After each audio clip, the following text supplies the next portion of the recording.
রাসূলুল্লাহ সাল্লাল্লাহু আলাইহি ওয়াসাল্লামের একজন সাহাবী সুফিয়ান ইবনে আব্দুল্লাহ আস-সাকাফি রাদিয়াল্লাহু তাআলা আনহু, তিনি নবীজিকে বলেছিলেন একদিন যে, ইয়া রাসূলুল্লাহ, আপনি আমাকে এমন একটি কথা বলে দেন, একটি উপদেশ দিয়ে দেন, যেই উপদেশটা আমি মৃত্যু পর্যন্ত মানব, আর কাউকে জিজ্ঞেস করতে হবে না, এরকম একটি কথা আপনি আমাকে বলে দেন।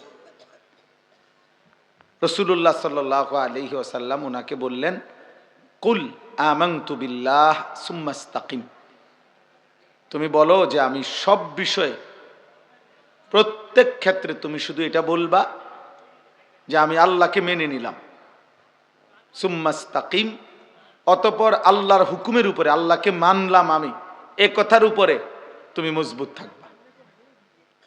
অর্থাৎ এর কোনো নড়চড় নাই।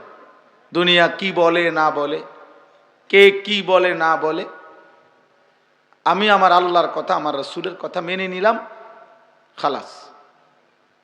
এই যে ইস্তেকামাত, এই কথার উপরে যদি কেউ মজবুত থাকে, তো ধীরে ধীরে গোটা দুনিয়াও তার জন্য সহজ হয়ে যায়, আখিরাতও তার জন্য সহজ হয়ে যায়।